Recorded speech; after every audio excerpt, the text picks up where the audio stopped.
BPI é dedicada à promoção e ao estudo dos direitos de propriedade intelectual e direito digital, reunindo profissionais de diversas áreas.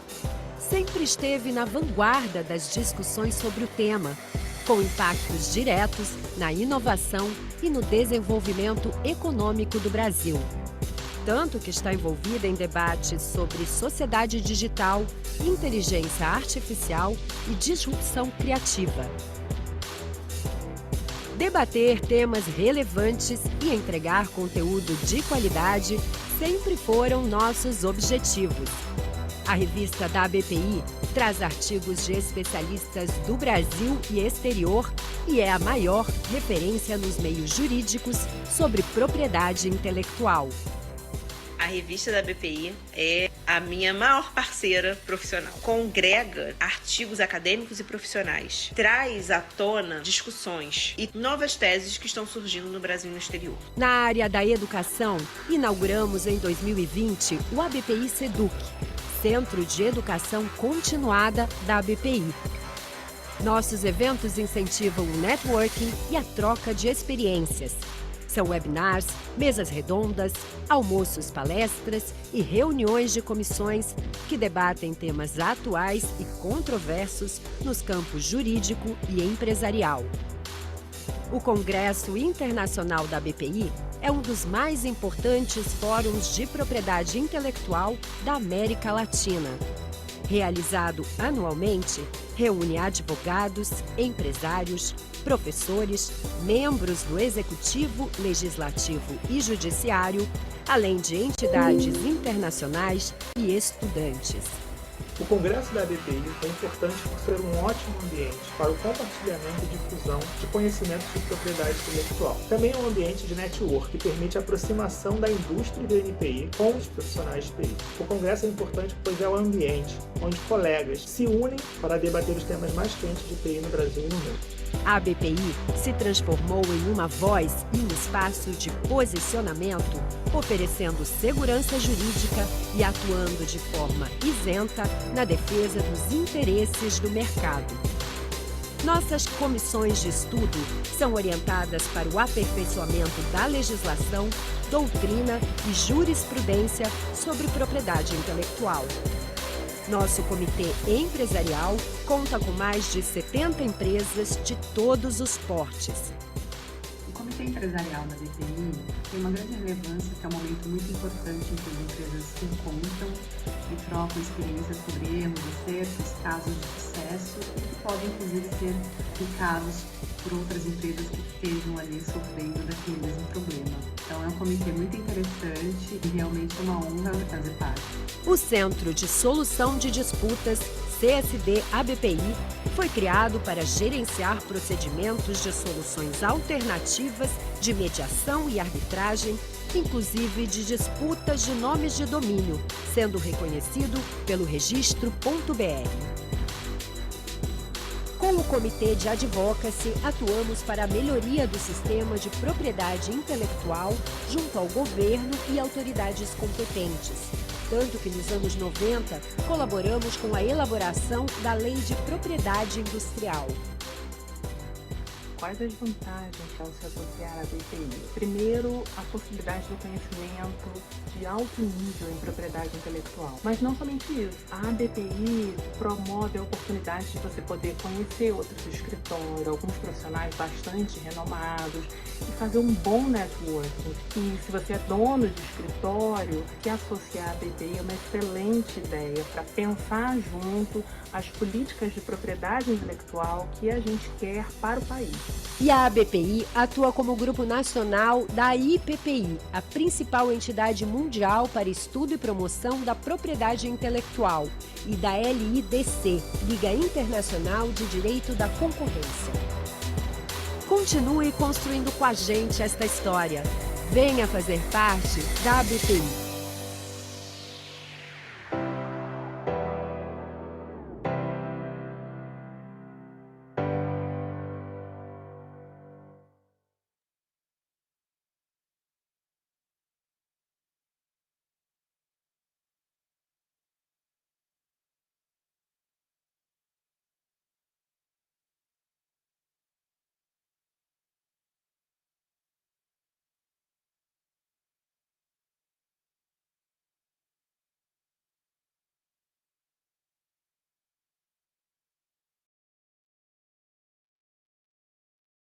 Boa tarde a todos, sejam todos muito bem-vindos. Aqui cumprimentando, né, o nosso presidente da BPI, Dr. Gabriel Leonardo, que está aqui conosco. E aqui vamos dar início ao webinar, que vai falar sobre o primeiro tratado da OMPRE sobre propriedade intelectual, recursos genéticos e conhecimentos tradicionais associados, e que foi aprovado nesse ano, né, no mês de maio. Eu sou a Jéssica, sou co-coordenadora da Comissão de Estudos de Direito Internacional da Propriedade Intelectual, e aqui da BPI, e juntamente da Karina Carmona, também co-coordenadora dessa comissão, nós vamos moderar esse webinar, que, aliás, aqui cabe destacar, é o primeiro evento online que vai tratar desse assunto tão atual e que conta com a participação do Dr. Martin Michaus, presidente do Comitê de Conhecimento Tradicional da IPPI, e aqui também conta com a participação do NPI, representado pelo Dr. Victor Genufaria, a pessoa que esteve lá na OMP em Genebra, juntamente com o comitê, para falar que estava justamente nas negociações desse tratado, junto com o presidente do NPI, Dr. Júlio, e que tem um papel bastante relevante nesse contexto. Então, aqui desde já, Dr. Martim, Dr. Victor, agradecemos imensamente o aceite do convite para estar aqui conosco nesse final de tarde, nessa quinta-feira, porque, afinal de contas, a gente está falando de um tratado histórico que é resultado de 2 décadas de negociações e que foi adotado por consenso por 176 países membros, dentre os quais está o nosso país, está o Brasil, e que esse fato histórico ele traz reflexões sobre os próximos passos, especialmente como esse tratado vai se suceder na prática, considerando a interface que ele tem entre propriedade intelectual, recursos genéticos e os conhecimentos tradicionais associados. Então, dentro desse contexto, né, obviamente, essa comissão de estudo de direito internacional ela não poderia se omitir e deixar de colocar esse tema de lado, muito pelo contrário. Então, por isso, esse evento ele tem como finalidade tratar sobre um panorama internacional sobre os recursos genéticos, conhecimentos tradicionais associados e os tratados envolvidos, que vai ser a fala do Dr. Martim. Aqui eu já não quero dar spoiler, mas a ideia é justamente contextualizar de que forma vai ser abordado esse webinar. E aí, num segundo momento, em paralelo, vai tratar sobre a atuação do Brasil no contexto da Conferência Diplomática na OMP, com a exposição do Dr. Victor. E aqui, antes de dar início, é importante esclarecer que esse webinar tem duração de 1 hora e vai ser transmitido em 2 idiomas, português e espanhol, considerando que o nosso convidado, né, o palestrante Dr. Martim, é do México, e que vai fazer a sua exposição no idioma espanhol, né, no idioma do seu país de origem. As perguntas elas podem ser colocadas no chat e a gente vai coletar elas ao longo das exposições, ambas exposições, mas elas vão ser respondidas ao final. Então, aqui para iniciar o evento, eu passo a palavra para a Karina, que vai seguir com a apresentação do nosso primeiro palestrante no idioma espanhol. E desde já agradeço, né, a atenção de todos e desejamos um bom evento. Karina, por favor. Obrigada, Jéssica. Obrigada a todos. Bom, o currículo do Martim é muito extenso, então vou fazer um pequeno resumo bom, obrigada, Martim, por estar aqui conosco.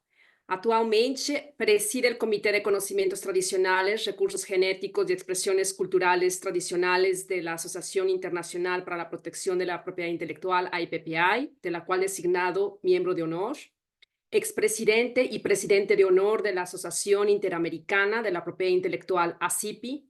Expresidente de la Asociación Mexicana para la Protección de la Propiedad Intelectual, AMPI, y del Grupo Mexicano de la IPPI, panelista del Centro de Arbitraje de Mediación de la OMPI.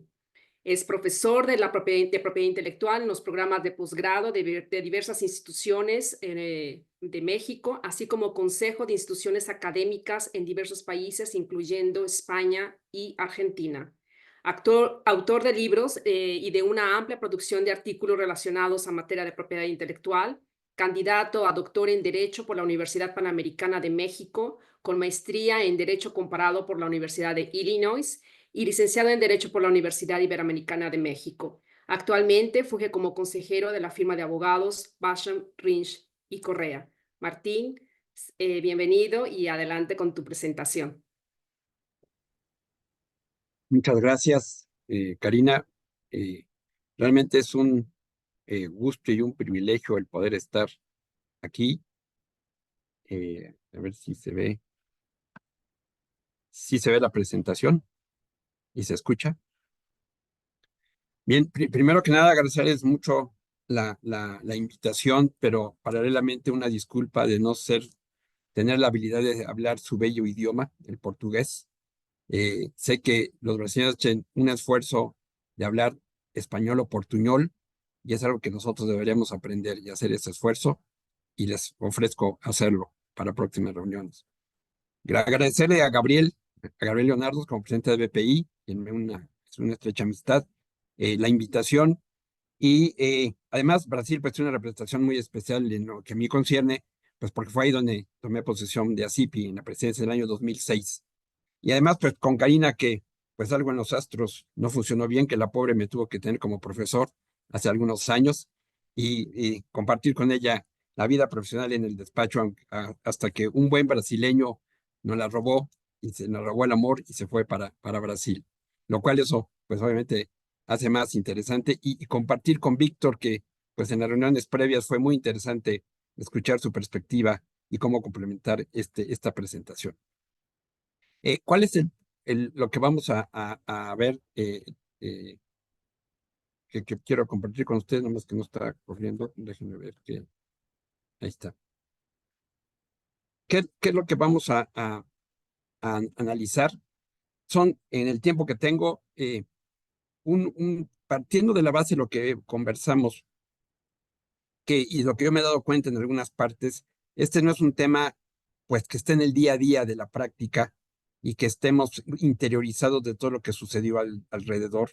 Víctor sí, pues él siguió las negociaciones, pero también porque tomó casi 25 años llegar a este tratado y qué hay atrás de toda esta negociación. Entonces mi intención es con ustedes simplemente dar una perspectiva de una lejana como un satélite de lo que es el patrimonio cultural natural, en dónde está ubicado, para luego entender el contexto internacional desde esta cumbre de la Tierra de 1992, que podría ser el punto de arranque de que trajo a esta conclusión de este tratado, y que están otros dos en proceso, para hablar de este requisito de divulgación en materia de patentes asociado con recursos genéticos y hacer alusión al tratado, y obviamente va a estar muy gratamente complementado por la exposición de Víctor.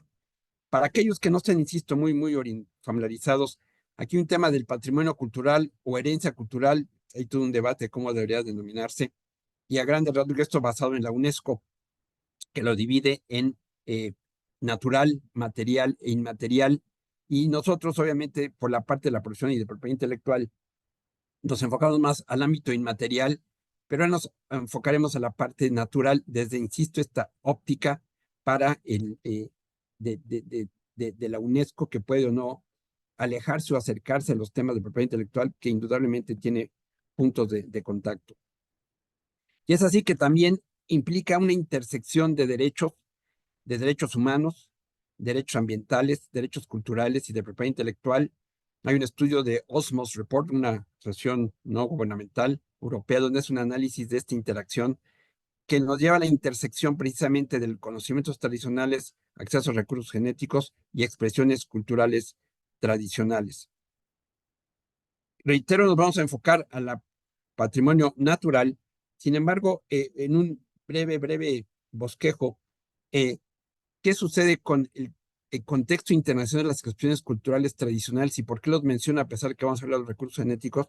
Porque al final voy a mencionar los tratados que están en proceso de negociación en OMPI todavía, porque este fue el primero de 3, y uno está relacionado con conocimientos tradicionales y un tercero expresiones culturales tradicionales, y que también viene una larga historia desde 1967 que empezó este recorrido y que continúa. Tanto UNESCO como OMPI han tenido una participación fundamental en el ámbito internacional. De hecho, entonces hay temas relevantes que se discuten entre qué se debe entender por apreciación o apropiación cultural, por ejemplo, por qué este equipo de fútbol americano tuvo que cambiar su imagen de piel roja, ahora la Tacomanders, por ejemplo, el simbolismo de lo que nosotros en español llamamos tatuajes, no sé cómo se diga en portugués, y esta connotación cultural, o este caso en México de esta diseñadora francesa, Isabel Marantz, que pues la acusaron de haber utilizado estos tejidos de esta comunidad mexicana en Chiapas sin tener aparentemente la autorización, teniendo un éxito económico sus prendas en Europa. O este es caso en materia de derechos de autor, pero en función también del simbolismo de las figuras en Australia, en donde se demandó precisamente a un fabricante de alfombras que utilizó estas figuras precisamente sin la autorización de la comunidad correspondiente. Y es un tema que está a nivel mundial.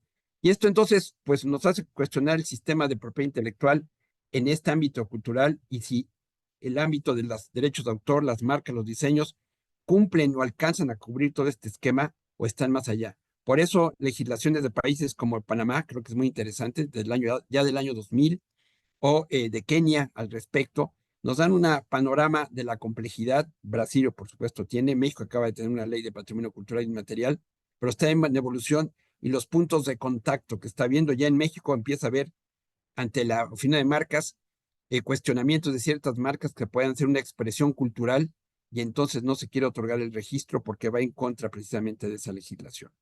Y entonces eso es lo que se está planteando y qué esquema jurídico se debe establecer. Estas son sugerencias que se han estudiado, propuesto para llegar a un régimen que sea robusto y a nivel internacional. Y si se aleja de las instituciones clásicas del derecho de autor o puede sujetarse a las mismas o es un principio diferente.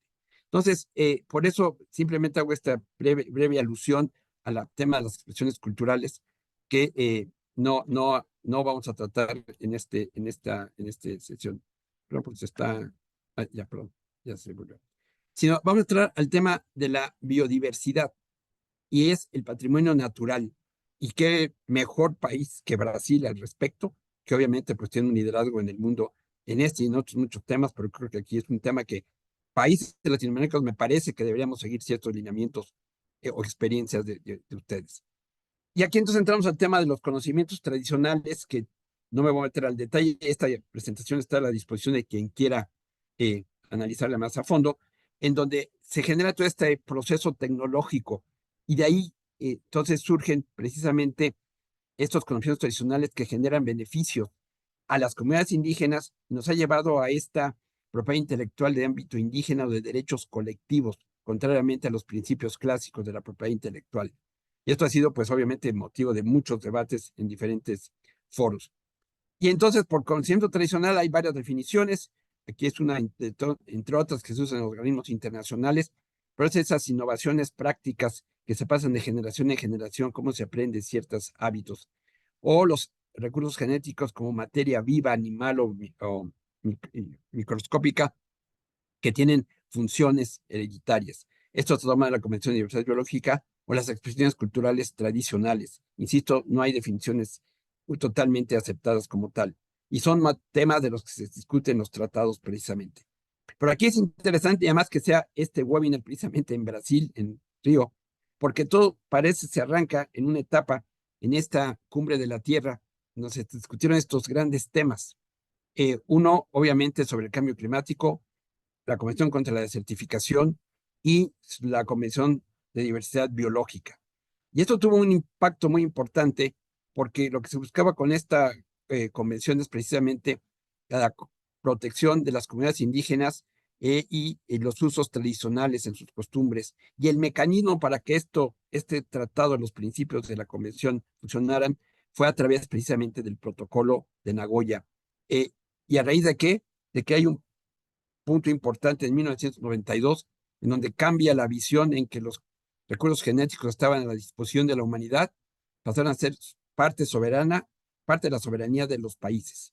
Y esto que detonó entonces una interacción de estos derechos con diversos tratados internacionales para la protección, monitoreo y regulación precisamente, entre otros, de los recursos genéticos.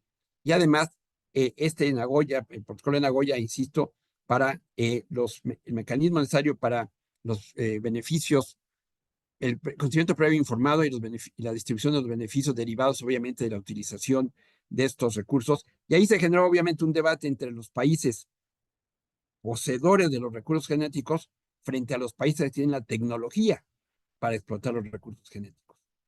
Y esto fue temas de tensión. Yo creo que Víctor los vivió muy de cerca en todas las sesiones en la OMPI al respecto.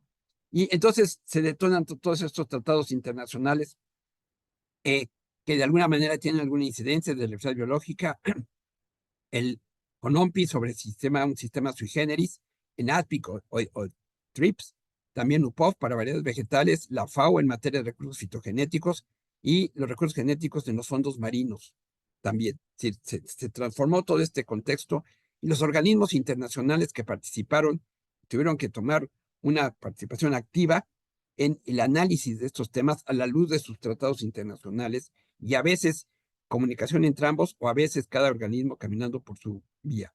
Y es precisamente en Nagoya, que es, reitero, la forma en que se aplican los principios de la Convención de Diversidad Biológica con esto de acceso a los beneficios derivados del uso de las expresiones de los recursos genéticos, obtener el consentimiento previo informado y términos mutuamente acordados para ello. El tema es entonces cómo interactuar estos organismos y esto, obviamente, llevado a los países correspondientes. Y así que entonces Nagoya, que está desde el 92, pues no todos muchos países ya son miembros, no todos lo han ratificado. Por ejemplo, Estados Unidos lo firmó, pero no lo ha ratificado. De la misma manera, Canadá tampoco lo ha hecho, Japón tampoco lo ha hecho. Y entonces ahí vienen las tensiones a que vamos a referirnos precisamente con el requisito de divulgación. Pero junto a ello hay problemas derivados vinculados con la propiedad intelectual para efecto de esta implementación de los tratados, aspectos económicos, cómo determinar las pruebas para darles un valor tangible, delimitación precisamente del recurso genético, el abuso en materia de que constituye como un derecho de propiedad intelectual. Todo esto fue motivo de amplios debates, insisto, tanto además en la comunidad científica, con la comunidad comercial, ciertos sectores de la industria, como la farmacéutica, por ejemplo, al respecto. Y esto provocó esta interacción, insisto, de los diversos organismos internacionales que a veces se acercan, pero a veces no se escuchan entre ellos. Y eso genera tensiones también entre los países. Y en el tema ya de los recursos genéticos, obviamente que es materia viva, vegetal, animal, pues el planteamiento es cómo evitar el otorgamiento de patentes de manera errónea o el uso ilegal evitar la biopiratería. Es un ejemplo, en una patente que se revocó derivado de este uso de esta planta, que el cuestionamiento, fue que esta comunidad de sánscrito se utilizaba ya desde antes por la comunidad, por lo tanto carecía de la novedad necesaria para que fuera otorgada una patente correspondiente. Otro ejemplo es esta de la Jodia Plant, que es un inhibidor del hambre, y que una empresa obtuvo una patente y se cuestionó precisamente el que ya existía esta planta como tal y no estaba obteniéndose ningún derecho favorable en la comunidad donde se obtenía. O un caso positivo, que es este de Chanel, con una negociación con una comunidad en la península de Nicoya, en Costa Rica, sobre el uso de un grano de café para la elaboración de un cosmético. Creo que aquí un ejemplo que lo comentábamos con Karina en algún momento, es Natura, es un buen ejemplo de una empresa brasileña de cómo interactúa precisamente con estos recursos. ¿Y qué pasa con el requisito de divulgación?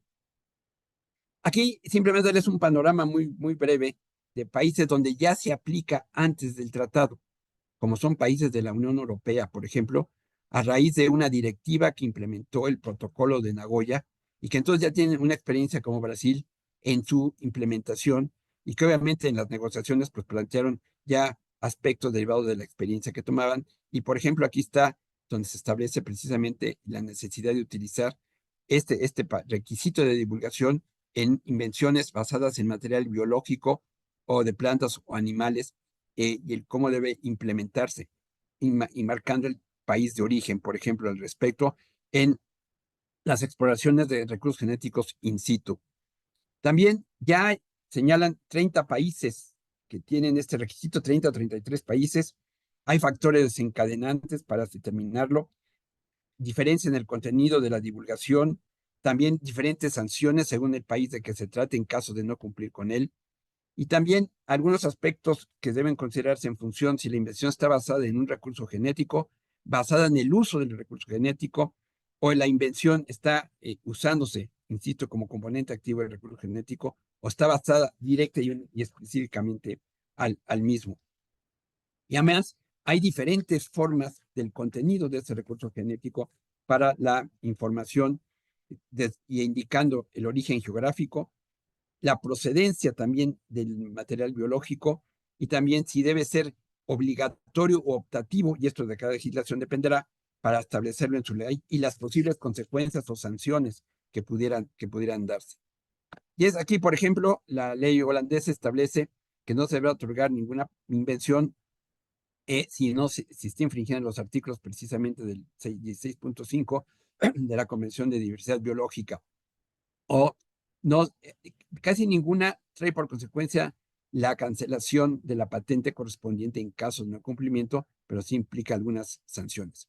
Aquí simplemente menciono algunos países como de la Unión Europea, como Italia, Rumania, Noruega, que no es miembro de la Unión Europea, o Suiza tampoco, pero que ya establece algunas, insisto, consecuencias o sanciones en el caso de no incluir correctamente la divulgación del requisito del origen o la procedencia del recurso genético y estableciendo multas principalmente a aquellos que no cumplan con él.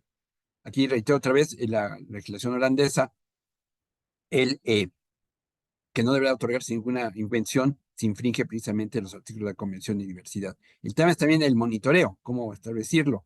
Por ejemplo, China y estos países, India, Vietnam, Filipinas, Indonesia, sí contemplan ya este requisito, sí lo exigen en sus legislaciones. Japón no lo exige y no es miembro de Nagoya y parece que no va a adherirse a este tratado, según se ha manifestado. De igual forma, Estados Unidos, aunque firmó la Convención de Diversidad Biológica, no ha ratificado Nagoya y siempre cuestionó precisamente si este esquema de la divulgación previa iba a entorpecer el sistema de patentes o no era favorable para la agilidad del otorgamiento de patentes. Esto trajo preocupaciones en algunos sectores, sobre todo en el tema farmacéutico, obviamente, para la obtención de patentes y toda la explotación in situ y la obtención de secuencia y digital para la obtención de los recursos genéticos.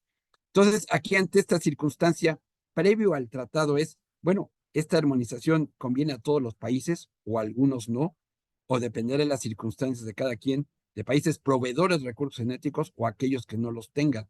Además, con el componente, que para nosotros es muy fácil entender, que es el reconocimiento a los derechos de las comunidades indígenas. En regiones del mundo donde entender este concepto no ha sido sencillo. Y entonces aquí hay argumentos a favor y en contra. A favor, quien dice pues, se incrementa la certeza y la transparencia y eficiencia del sistema, identificar el arte previo, monitoreo más estricto, promueve los beneficios, la distribución de los beneficios de manera más ágil. Y hay quien dice que no, que va a entorpecer la innovación, que mucho se va a fomentar la utilización de secretos industriales al respecto, y que el sistema de patentes no fue diseñado para esos fines. Y esto, tal vez Víctor coincida, pues fue de los elementos de argumentos en los procesos de discusión en pro y en contra. ¿Qué pasa con el tratado? Y que finalmente creo que fue un gran esfuerzo, me parece que fue algo muy bueno, el haber logrado la firma. La delegación brasileña también fue muy importante, el grupo de Grupa. Y aquí hay toda una historia que no voy a tener, simplemente se los dejo. Esto es tomada de una presentación de Wen Welan, quien preside el Comité Intergubernamental de OMPI, que viene desde 1999. Y toda la discusión que se ha llevado a cabo, esto reitero, se los dejo a ustedes, para llegar precisamente a esta asamblea del 2024, en donde tuvo como fin la firma del tratado, y en el camino, como ustedes pueden ver, está la Comisión de Diversidad Biológica y Nagoya como elementos fundamentales. ¿Cuáles son los objetivos del tratado? La eficacia, transparencia y mejorar la calidad en el otorgamiento de patentes relacionadas con estos temas, recursos genéticos, conocimientos tradicionales, y por la otra, el prevenir el otorgamiento de patentes de manera incorrecta. Pero para cumplir con esos objetivos hay dos mecanismos: el requisito de divulgación y los sistemas de información. Y entonces ahí se regula los casos en que se debe establecer la divulgación, el requisito de divulgación, y en qué casos los países deben exigir a los solicitantes el hacerlo, dependiendo del origen del recurso genético de que se trate, y también si están involucradas las comunidades indígenas de donde se obtenga el recurso genético y deban ellas tener conocimiento del mismo y su participación. Destaca la importancia en el tratado del rol que van a tener las oficinas de patentes para guiar y obtener la información de cómo gestionar esto a comunidades indígenas, darles el apoyo, o a las oficinas de patentes para que puedan, obviamente, requerirlo de manera adecuada. Y además, establecen sanciones, pero que no llevan a la cancelación o a la invalidación de la patente. Hay una serie de preocupaciones al respecto, sobre todo si no se revela ese origen, esa procedencia del recurso genético. Hay que aclarar que el protocolo de Nagoya, si bien establece esa posibilidad de dar esta información, no establece que tenga que ser a través de la ley de propiedad intelectual. Lo deja abierto y la legislación ambiental tiene mecanismos que podrían permitir cerciorarse de esa procedencia del recurso genético. Sin embargo, vino este complemento en este tratado y la legislación de propiedad intelectual. Y el segundo está en los sistemas de información, de consulta, y donde aquí va a ser muy importante, como siempre lo ha sido, el rol de las oficinas de patentes en las diferentes partes del mundo, el apoyo que debe dar la OMPI a los mismos y a las comunidades indígenas en el caso de que tengan estos recursos genéticos. En el artículo, pero en el tratado se establece que no habrá retroactividad, lo cual creo que es algo importante en función de patentes ya otorgadas, y va a haber un proceso de revisión después de 4 años. Ahí el cuestionamiento va a implicar nuevas conferencias diplomáticas y se va a alargar los procesos de revisión, pero por lo menos está planteado ya como un plazo de inicio, de arranque, además del proceso que deben sumarse los países, 15 países para que tenga validez. Y hay un artículo en el que establece que debe haber una relación de mutuo apoyo entre tratados internacionales. Y aquí destaco uno que es el PCT, puesto que en el tratado mismo se establece, y esto a lo mejor va a tener como consecuencia que se tenga que reglamentar el PCT en función de incluir precisamente este requisito de divulgación previa y cómo se va a instrumentar en el ámbito internacional y dejará para los países miembros cómo lo van a implementar. En Nagoya, porque establece precisamente este certificado internacional y el monitoreo, pero esencialmente a través de las autoridades ambientales. Aquí es cómo va a ser la vinculación con los ámbitos de propiedad intelectual, con TRIPS, porque obviamente pues, que no afecte la patentabilidad y las reglas sobre la patentabilidad de la biotecnología. Y un punto interesante es que este tratado reconoce en el preámbulo la Declaración de las Naciones Unidas sobre los Derechos de los Pueblos Indígenas. Y este es uno de los primeros tratados que reconoce esos derechos y tiene además de que celebran el multilateralismo que se logró después de muchos años, con este tratado, es el reconocimiento de esos derechos y qué rol van a tener precisamente al respecto. ¿Cuáles son los siguientes pasos? Esto se llama Wetland. Precisamente es el proceso de adhesión, de ratificación de los 15 países que se requiere inicialmente, el apoyo a las comunidades indígenas, el apoyo a los estados y a las organizaciones regionales y retomar las negociaciones en el Comité Intergubernamental precisamente para estos 2 tratados que siguen en discusión. El primero sobre conocimientos tradicionales y que ven ahí los artículos, habla de objetivos, habla de beneficiarios, no de titulares, habla también de la divulgación, de requisitos de divulgación, y también el de expresiones culturales que al principio de la presentación hablaba, porque también siguen un proceso de discusión complejo al respecto. Y creo que esto nos da la pauta de esta interacción en los organismos internacionales, pero las asociaciones internacionales creo que tenemos que tener un rol muy activo como observadores y para hacer observaciones y cuestionamientos tanto con nuestros gobiernos como con los organismos internacionales para ello. Simplemente les agradezco su paciencia, atención y estoy a su disposición. Muchas gracias.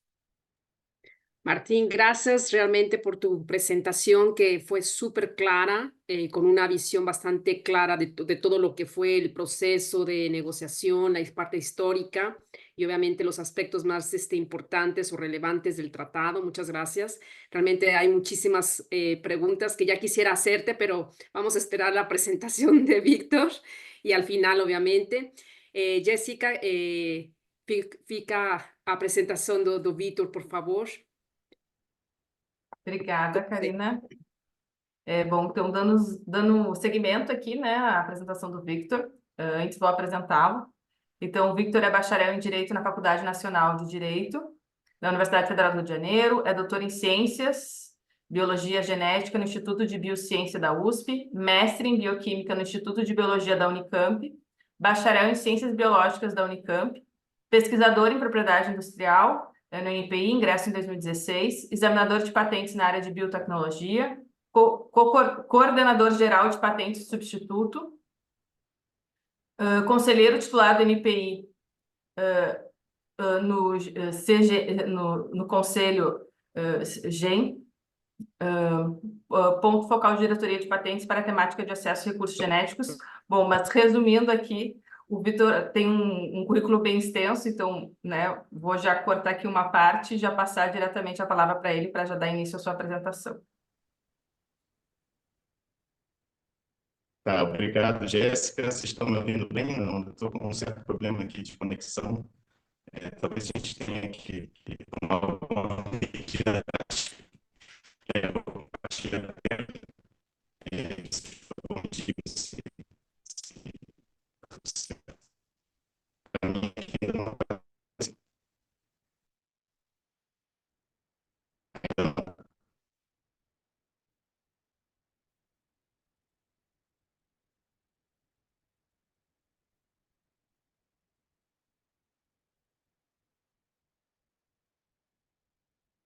Vocês estão vendo já? Ainda não. Pelo menos para mim, não está aparecendo. Victor, quem sabe tenta tirar a imagem da sua câmera. Quer que eu abra também a sua apresentação por aqui, doutor Vitor? Eu preferiria, se você puder, acho que vai ser mais rápido. Tá. Aí eu tenho que cancelar aqui ou não. Descompartilha então, por favor, que eu abro aqui. Tá. Pronto. Vou tirar meu vídeo também. Tá, só para ser mais fácil. Estão vendo? Sim. Bom, só avisar que eu vou passando.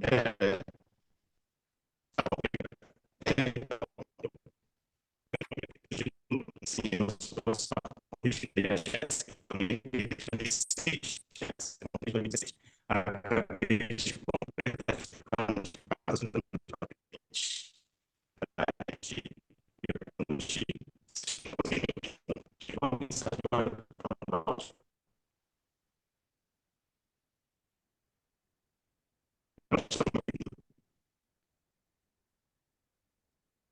Victor, o teu áudio ainda está cortando bastante.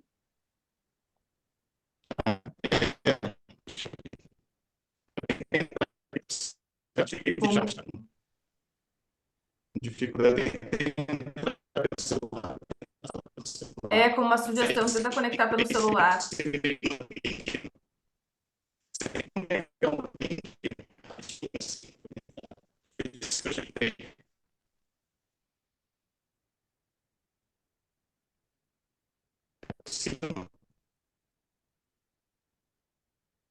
Está ainda cortando.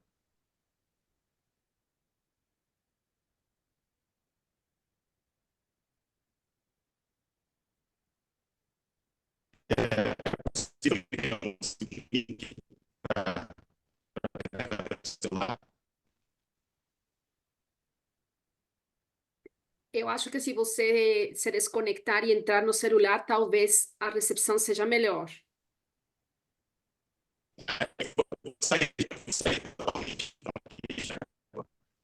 Certo.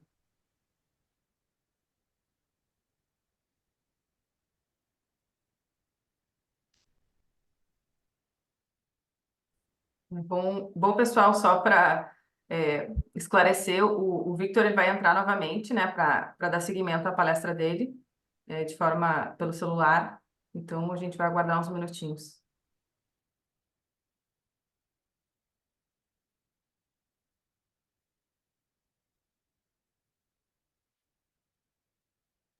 Sugerimos esperar porque a apresentação dele é muito interessante mesmo. Ó, já entrou. Alô, vocês estão me ouvindo agora? Melhorou, não? Perfeitamente agora, Perfeito. perfeitamente. Tá, eu vou acompanhar aqui os slides pelo celular, então eu peço muitas desculpas. Eu fugi do NPI por causa da internet e vim para casa, minha internet de casa está com problema. Então peço mil desculpas por esse problema. Meu nome é Vitor Genu, retificando a Jéssica, eu estou na DIRPA, né, na Diretoria de Patentes, desde 2006, completei 18 anos agora. Queria agradecer o convite, inicialmente, né, em nome do presidente Júlio César Moreira, pediu para eu falar com vocês um pouco sobre o acordo da UNP, sobre recursos genéticos e passar um pouco da perspectiva da participação brasileira na conferência diplomática do IGC, que culminou com a adoção do tratado, né? Então, por favor, o próximo.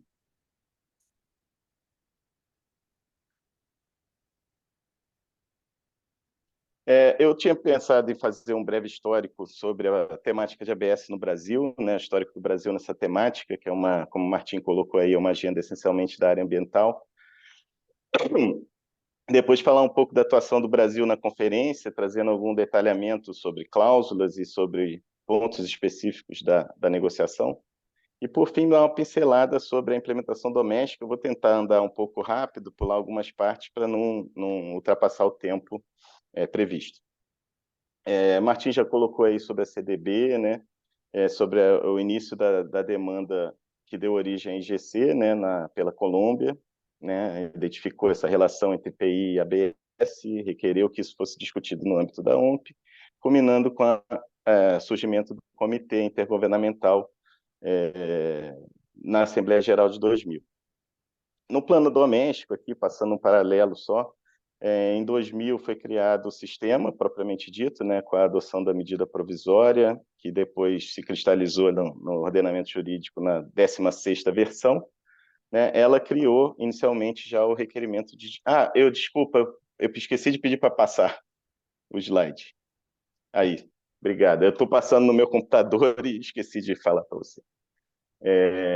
Com a introdução do requerimento de disclosure no ordenamento jurídico brasileiro, né? No caso, o cumprimento de regras de ABS deveria ser comprovado ao INPI nos casos de pedidos de patente cujo objeto decorresse de acesso ao patrimônio genético ou conhecimento tradicional associado. Em 2001 também foi criado o CEGEM justamente para regular, o órgão estatal que regula esse tema. Em 2004, o Brasil fez essa proposição de emenda ao Acordo TRIPS, também sugerindo a introdução de um artigo que trazia esse requerimento para o Sistema Internacional de Patentes, isso não prosperou. Em 2011, o próximo, por favor, desculpa. Em 2011, teve início o processo de negociação baseado em texto no GC, foi nessa época aí, nesse momento que eu comecei a acompanhar essa negociação, né, eu tive presente nos primeiros grupos de trabalho que começaram a rascunhar esses 3 instrumentos internacionais que o Martim mencionou, né, o de recursos genéticos e conhecimentos tradicionais associados, o de conhecimentos tradicionais e o de expressões culturais tradicionais.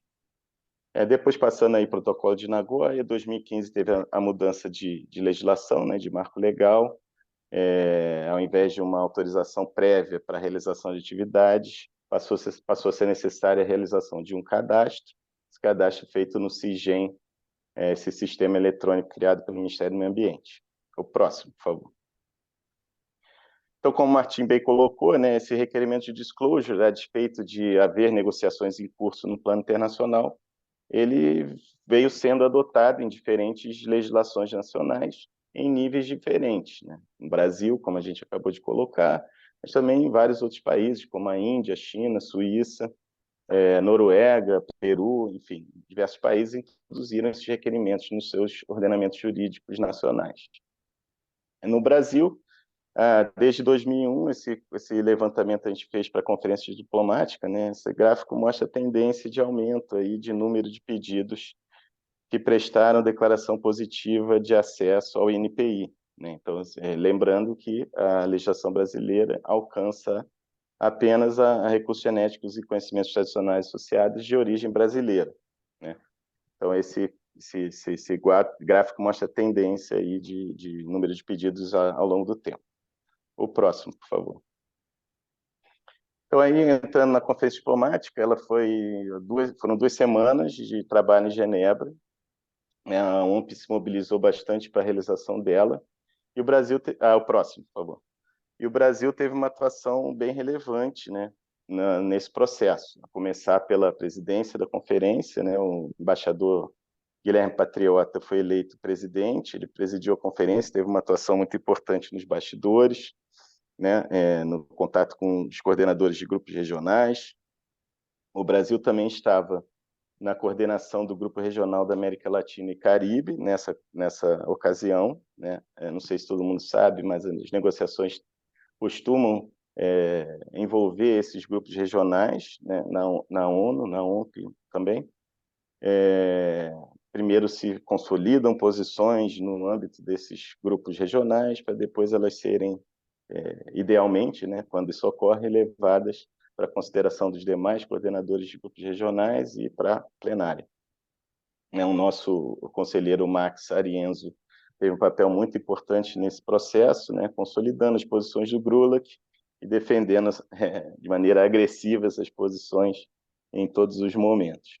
Nossa delegação também foi chefiada pelo embaixador Luciano Maza, e outros diplomatas participaram, também o NPI, o Júlio César, presidente do NPI, esteve presente na segunda semana, MMA, o Ministério da Justiça também, e o Ministério dos Povos Indígenas. Então, quer dizer, teve subsídios de diferentes esferas, diferentes instâncias do governo federal,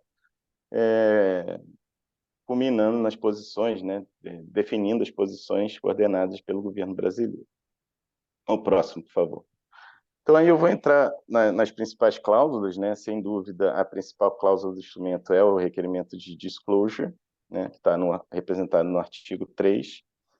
Então, ele define tanto o gatilho para divulgação, né? A situação em que os depositantes terão que prestar uma declaração, terão que informar, e também define o conteúdo dessa declaração, né, dessa divulgação. Então, está nas alíneas aí A e B dos artigos 3.1 e 3.2. Então, estou sublinhando algumas partes. O 3.1 trata de recursos genéticos, o 3.2 trata de conhecimento tradicional associado a recursos genéticos. Então, o gatilho seria entendido como quando uma invenção reivindicada no pedido é baseado em recursos genéticos, é baseada em recursos genéticos ou é baseada em conhecimentos tradicionais associados. Então, nesses casos, caso essa condição seja observada, os conteúdos de divulgação são definidos nas alíneas. Né? No caso de patrimônio de recurso genético, país de origem desse recurso, e aí a definição de país de origem reflete a da CDB, né? Que está na lista de termos do artigo 2 do tratado, que é o país onde o recurso genético é encontrado em condições in situ, e no caso do conhecimento tradicional associado, deve ser revelada, divulgada ao povo indígena ou à comunidade local que o proveu. Né? Caso nem a origem nem a comunidade seja conhecida, as alíneas B se aplicam, né? Deveriam ser divulgadas as fontes desses recursos ou desse conhecimento. Né? Então, em ambos os casos, também consta na lista de termos do artigo 2. Então, a fonte de recursos genéticos é uma lista não exaustiva de possibilidades, por exemplo, um centro de pesquisa, um banco de genes, e dos conhecimentos tradicionais pode ser fontes secundárias, como literatura científica, literatura ventária. Então, caso origem e povo não seja conhecido, divulgue-se a fonte. Próximo, por favor. E também o baseado em é um tanto vago, né? Então, também consta na lista de termos do artigo 2 a definição de baseado em.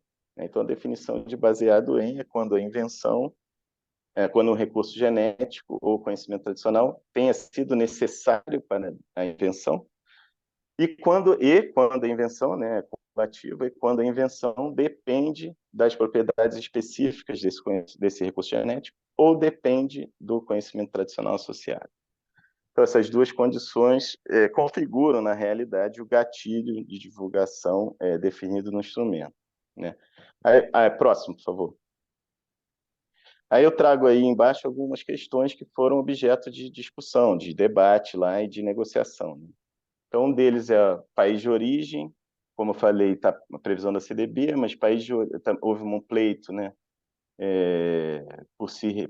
por constar também instrumento, o país de onde o recurso genético tenha sido obtido. Então, nós entendíamos que isso não era positivo, porque poderia legitimar uma situação em que esse recurso genético é cultivado fora da condição in situ, por exemplo, e aí o país de origem revelado seria o país onde ele foi cultivado, não o país onde ele é encontrado em condições in situ. Então, isso acabou não prosperando, né? O outro caso trata no texto base de negociação, né? A negociação se baseou num texto proposto por um presidente anterior do IGC, né? Um australiano. Então, constavam esses advérbios materialmente, diretamente, como era um único colchete presente no texto, né, de negociação. Então, a gente entendia desde a sessão especial do GC, que aconteceu em setembro do ano passado, que esses advérbios restringiam ao disparo do gatilho, né, tanto um quanto o outro. E propusemos, né, Brasil, estou falando do Brasil, o Brasil propôs desde a sessão especial essa linguagem que está aí embaixo de baseado na utilização de recursos genéticos, que reflete um pouco mais a linguagem do protocolo de Nagoya. Na conferência diplomática, o grupo B veio querendo não escolher entre os dois advérbios, mas juntá-los, né? Então, restringindo ainda mais. Então, seria materialmente e diretamente baseado em recursos genéticos, que a gente também entendeu que era muito restritivo. Então, o Brasil meio que recuou dessa linguagem proposta na sessão especial, concordando com tanto a retirada dela, quanto desde que se retirassem os advérbios qualificadores. E foi assim que constou no texto final, como apresentei agora aí. Outros dois pontos relevantes aqui, né? No texto base de negociação existia essa expressão aí, necessário para o desenvolvimento da invenção. A gente gostava dela, a gente tentou sustentá-la, né, até o final, mas houve uma posição muito firme pela retirada dessa expressão, entendimento de que isso poderia vir a incluir material de pesquisa, material consumível, vetores de clonagem, por exemplo, micro-organismos hospedeiros, e isso acabaria, né, englobando coisa demais. Então, o Grupo B teve uma posição muito firme nesse sentido e também chegaram a propor nos Estados Unidos a inclusão de necessários para a patenteabilidade da invenção. Também nós não gostamos dessa possibilidade, também nem foi muito sustentada, de modo que os dois caíram, né? Tanto o desenvolvimento da invenção quanto a patenteabilidade da invenção. Por fim, um último ponto que foi bastante discutido, principalmente no GRULAC, né, foi essa questão de claimed invention ou de invention, né? Alguns países, como o Peru, defenderam que deveria ser só invention, porque o claimed uma utilização de um recurso genético poderia vir a estar desrevelada no relatório descritivo, por exemplo, e não nas reivindicações. Então, isso acabaria enfraquecendo também o instrumento. O Brasil não concordava com essa posição, entendia mesmo que a invenção consta, conforme definido nas reivindicações, que são interpretadas à luz do pedido como um todo, né, do relatório descritivo e dos desenhos, se houver. Então, foi essa posição que prevaleceu no final. O Peru foi o último país a ser convencido nesse sentido. Ainda no artigo 3, né, uma outra possibilidade em que não se saiba nem a origem, nem o povo indígena, nem a fonte, aí haveria ainda a possibilidade de se... desculpa, o próximo. Aí ainda haveria, a cláusula 3.3, ainda haveria a possibilidade de prestar uma declaração nesse sentido, né, esclarecendo as razões desse desconhecimento. Então, havia uma grande preocupação de que isso não se torne regra, principalmente também do Peru, pessoal da comunidade andina. Essa é uma situação que nós entendemos que é bastante residual e ela acabou permanecendo no texto final. O próximo também, por favor. Pode ser o próximo, por favor. Obrigado.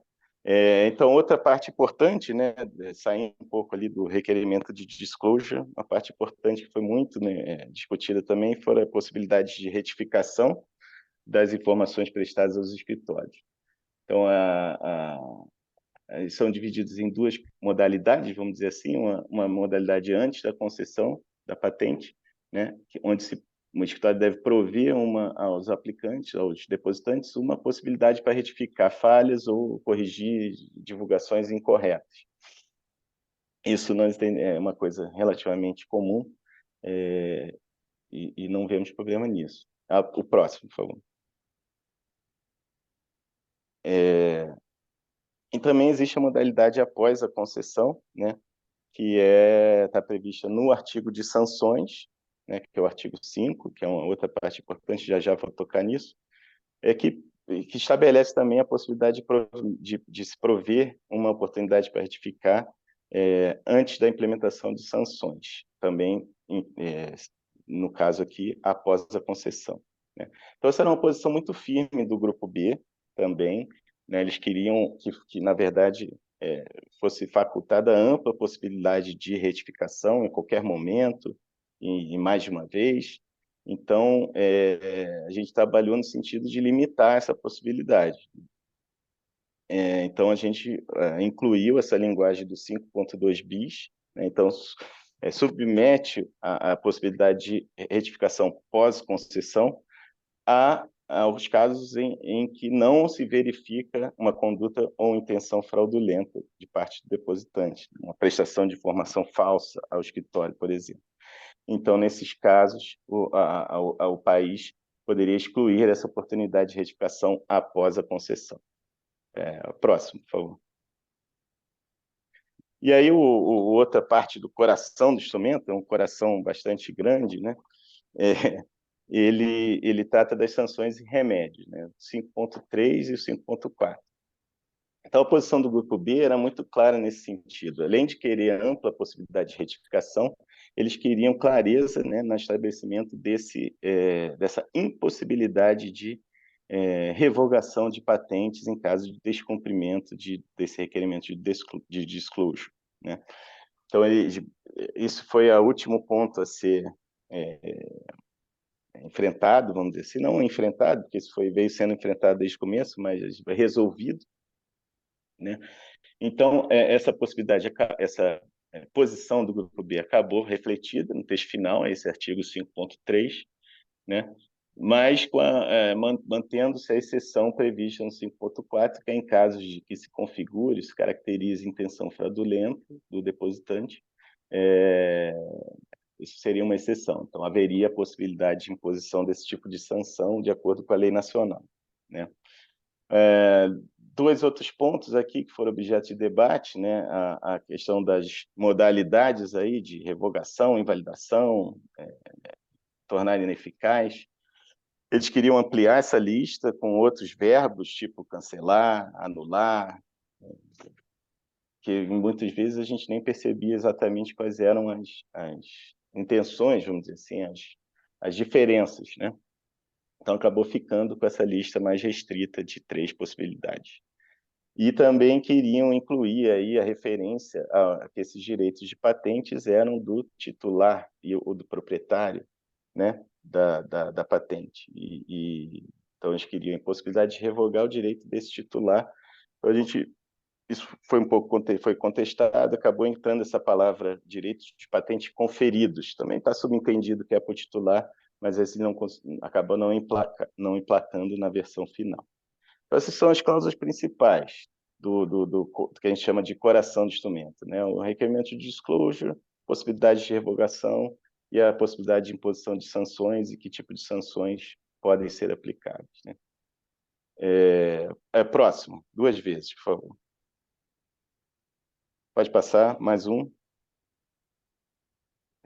Outras cláusulas relevantes que vale a pena comentar, né? Uma delas é a cláusula do artigo 4, que trata de exceções e limitações, né?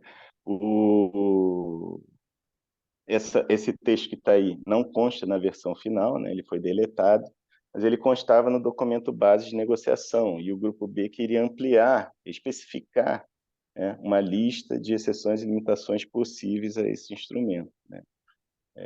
E no nosso entendimento limitava de novo, todo o cabo de guerra foi nesse sentido, de tornar mais restrito, tornar mais aberto, né? Então, no nosso entendimento é que isso limitava a aplicação do instrumento, não deveria ter exceções e limitações ao alcance dele, né? Isso foi um pleito do grupo africano, e depois o Grula que apoiou, e acabou que o artigo caiu na versão final. O próximo, por favor. Outra causa relevante, Martim comentou aí da não retroatividade também. A não retroatividade o tratado não vai se aplicar, né? Não vai ter obrigações para pedidos depositados depois da entrada em vigor do tratado, né? Naquele país em questão.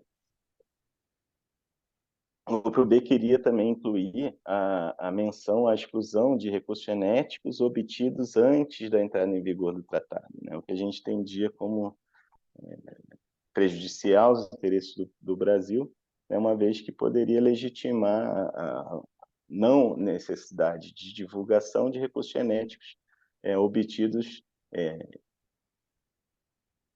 não vou falar ilegalmente, mas obtidos antes da entrada em vigor desse tratado, né, de maneira que comumente se fala de misappropriation, né?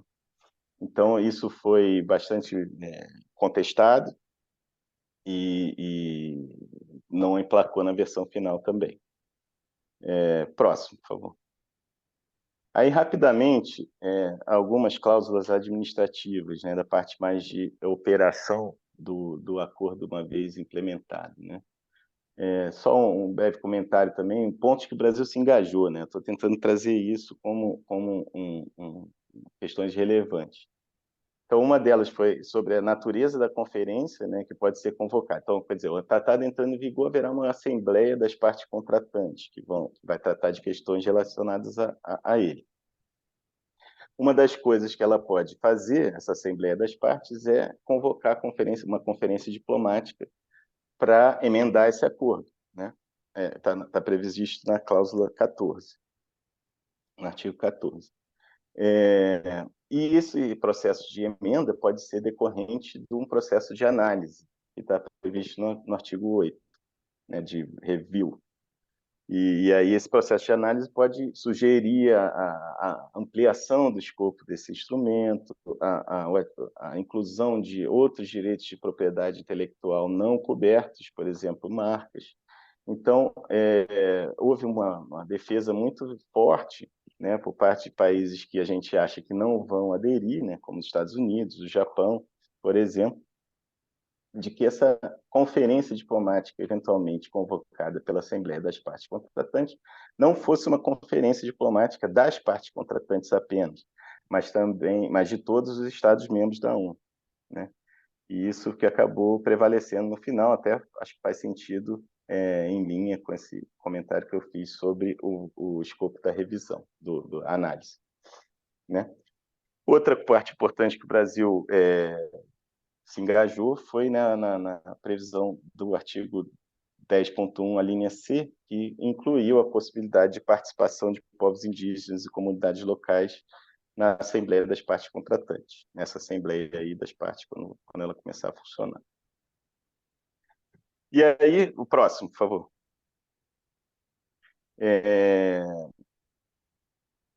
E aí, falando um pouco, dando uma pincelada no que vai acontecer no Brasil, né, na implementação no Brasil com o processo de internalização, certamente a gente pode afirmar que vai ter uma ampliação do conjunto de pedidos que vão ter que prestar essa declaração positiva de acesso ao INPI, né, porque agora as invenções não vão... as declarações positivas deverão ser prestadas não apenas para aquelas invenções, entre aspas, baseadas em, né, de acordo com esse gatilho, recursos genéticos, conhecimentos tradicionais associados de origem brasileira, mas sim de qualquer origem. Então, certamente vai ter um aumento grande comparando com aquele gráfico que eu mostrei anteriormente. Próximo. E aí, coisas que o INPI deverá fazer, assim, que já saltam aos olhos com a leitura do texto, né? Que são prover orientação sobre como cumprir o requerimento, está lá no artigo 3.4, né? Ele vai ter que viabilizar no formulário de depósito, pedido, a possibilidade de prestar uma declaração no caso de desconhecimento, né? Que é aquela possibilidade lá do artigo 3.3. Vai ter que prover também essa oportunidade para retificação antes da concessão, uma coisa que normalmente já ocorre. E, a não ser na hipótese de conduta ou intenção fraudulenta, vai ter que prover oportunidade de retificação também após a concessão, antes de a imposição de qualquer sanção. Então, você vai ter que ter essa tratativa com os depositantes. Próximo. E também não poderá ser revogado o direito por falha no cumprimento, né, falha na divulgação, a não ser na hipótese que se configure intenção fraudulenta. A gente tentou incluir aí também a conduta fraudulenta, mas não vingou. Então, a gente entendia que a configuração de intenção pode ser um tanto problemática, né? Mas não conseguimos incluir o conduta e não conseguimos tirar a intenção, foi assim que permaneceu na versão final. Próximo. Então, na prática, o INPI vai funcionar como um receptor de informações referentes à utilização de recursos genéticos em invenções, né? Declarando a origem, reconhecendo que o pedido dispara o gatilho, que a invenção dispara o gatilho, os usuários vão declarar a origem para o INPI e o INPI vai receber essas informações, mas essa é uma linha muito vermelha, né, para o INPI, porque o INPI não vai fazer nenhuma verificação objetiva quanto à autenticidade dessas declarações prestadas. A gente sempre foi muito caro essa cláusula 3.5 aí que dá lastro a essa posição, né, do INPI, inclusive no contexto do governo do Brasil. Então, o INPI não vai fazer esse tipo de verificação objetiva, né? Então, nós somos um órgão declaratório, prestando declaração para o INPI dá processamento aos pedidos. Próximo, por favor.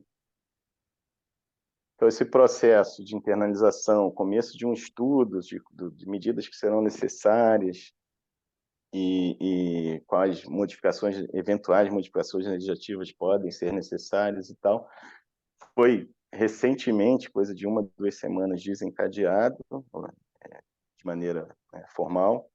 O INPI está coordenando esse processo no âmbito do Grupo Técnico de Sustentabilidade do GIP, que teve início agora. Então, eu não vou participar diretamente desse processo agora, mas o INPI vai estar lá coordenando esse processo.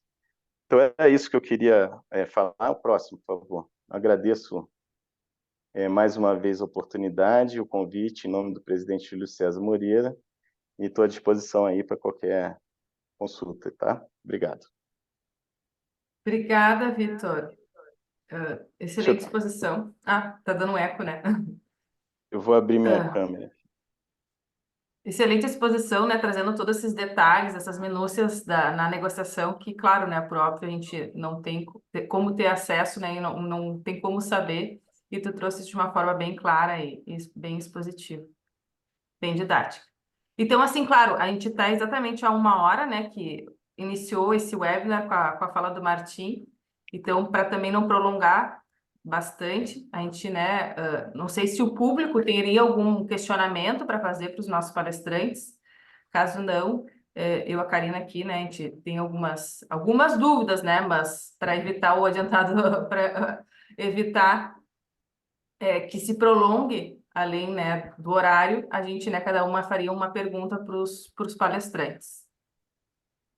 A gente Bom, vê que obrigada, Jéssica. Eu vou fazer uma pergunta para o Martim, que eu fiquei aqui com algum questionamento que eu acho interessante. E, Martín, en relación al tema de que, pues, con lo que estaba explicando Víctor, que no hay una obligación de hacer, a lo mejor, no una obligación, sino no hay una consecuencia el de no hacer lo que sería la divulgación previa, salvo que exista obviamente intención o fraude de no hacerla, ¿podemos considerar que tal vez existe o este tema en el tratado no sea una letra muerta al final, del camino, si no existe realmente una consecuencia jurídica en el caso de que una patente sea presentada sin haber hecho la declaración respectiva? ¿Qué opinas, Martín, al respecto? Yo creo que es una pregunta muy, muy atinada, muy aguda. Así las hacía en clase, Karina, solía hacerlas. Aquí yo creo que lo que pasa es que el tratado deja a la legislación nacional la implementación.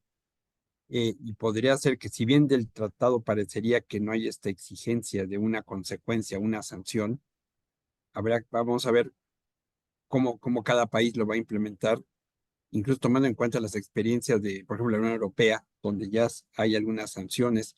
Hay un caso que citan de un investigador de una institución en Alemania que obtuvo alguna información de algún país africano y no lo divulgó, no hizo la divulgación, le impusieron multas. Uno de los cuestionamientos también es cómo se va a acreditar que fue fraudulento. Es si realmente lo omitió porque tenía desconocimiento o intencionalmente lo omitió para no divulgarlo.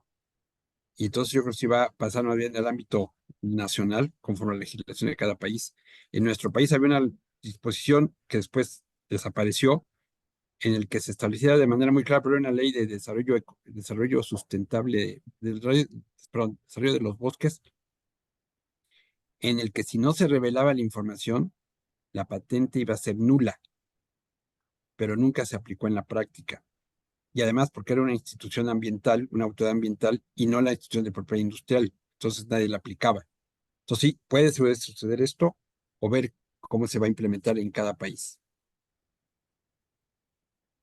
Gracias, Martín. Jessica, ¿quieres hacer una pregunta? Sim, claro, para o Vitor, rapidamente aqui, Vitor. A minha pergunta é mais em questão da implementação, né, no âmbito interno, com a implementação do tratado. Haverá alguma alteração na prática administrativa? Então, a pergunta é bem objetiva para a gente entender melhor como vai funcionar. A gente entende que a rotina administrativa não deve ser muito alterada, né? No trabalho do examinador. Então, o que a gente vai ter que implementar é oferecer essas possibilidades que o tratado coloca, que eu elenquei rapidamente aí no final da apresentação, né? Algumas coisas, por exemplo, a retificação de informações após a concessão. Isso era uma dúvida nossa, né, sobre essa possibilidade. A gente não tinha casos disso, né, de retificação de informações após a concessão. A gente fez uma consulta à Procuradoria antes da Conferência Diplomática, a Procuradoria do INPI antes da Conferência Diplomática. Então, eles entenderam que essa possibilidade deveria sim ser facultada, e foi nesse sentido que a gente se posicionou lá na Conferência Diplomática. Então, por exemplo, esse é um caso que o INPI vai poder alterar aí, em caso essa possibilidade se confirme na prática, né? Se haja esses pleitos por retificação, a gente vai promover a retificação desde que não identifique, né, alguma conduta ou intenção fraudulenta. Então, assim, nós estamos em vias de fazer esse tipo de análise, das mudanças de rotina, mas, assim, a prática finalística, a prática do examinador, não vai mudar, né? A gente vai receber essa informação, o INPI vai ser um receptor desse tipo de informação, mas para o examinador, na ponta da linha lá, isso não deve ter grande alteração, né?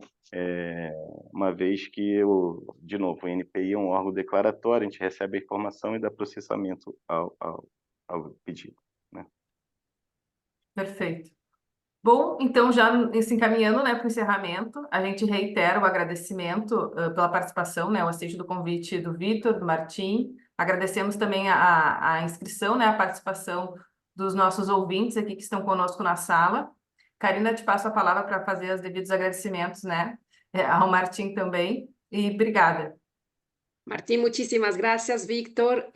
Muito obrigada. E obrigada a todos os participantes. Realmente um tema muito, muito interessante. Eu acho que vamos ter muito que estudar, inclusive as consequências que vai trazer esse tratado. Martín, te esperamos em outro webinar. Muchas gracias. Obrigado mais uma vez pelo convite. Obrigado, Martim. A gente se fala em outra oportunidade. Gracias, un placer. Víctor, un placer. Karina, Jessica, Obrigada. Gabriel, gracias. Tchau, obrigado. Tchau, tchau. Chao. Tchau. Gracias, Martín.